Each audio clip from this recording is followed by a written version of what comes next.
या वीणा वरदंड मंडित करा, या श्वेत पद्मासना,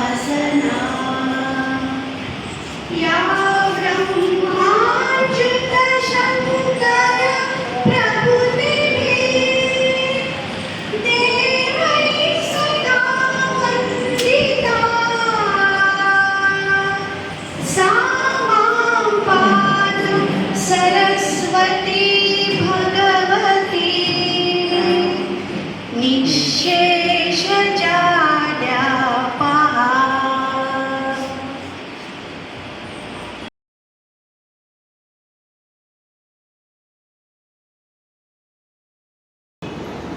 अमेय कोंडविलकर, मुंबई मराठी ग्रंथसंग्रहालय नायगाव शाखा कार्यवाह यांनी मार्गदर्शनपर भाषण करावं असं मी त्यांना विनंती करते. अमेय कोंडविलकर सर.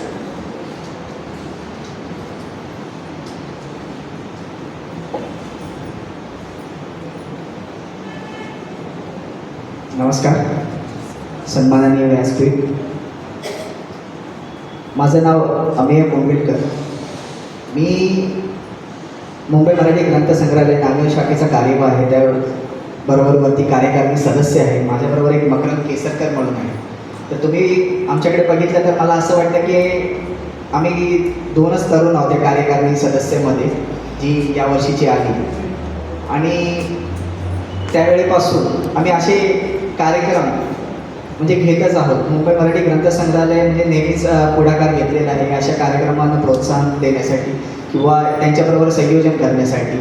तर आज जसं म्हणजे सुनील सावंत साहेबांनी सांगितलं की त्यांनी आम्हाला म्हणजे विचारपूस केली की हां आपण असा कार्यक्रम करू शकतो का. तर म्हणजे मला वाटतं गावडे साहेबांनी लगेच होकार दिला त्याच्या आणि मग ते हा कार्यक्रम म्हणजे प्रत्यक्षात आला.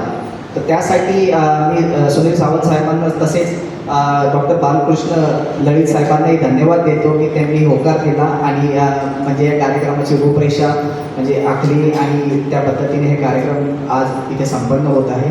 तर त्यासाठी मी सर्वांचे धन्यवाद करतो. आणि याच पद्धतीने मुंबई मराठी ग्रंथसंग्रहालय तसेच आपली जी मराठी अभिजात भाषा आहे आणि वंदना प्रकाशन, अस्मिता साहित्य संस्कृती आणि कला मंडळ तसेच मराठी बोलू साहित्य संघ नागपूर हे सर्व एकत्रितपणे अजूनही पुढे असे कार्यक्रम करत राहू आणि आपली अभिजात मराठी भाषा पुढे घेत जाऊ. धन्यवाद. धन्यवाद अमेय सर.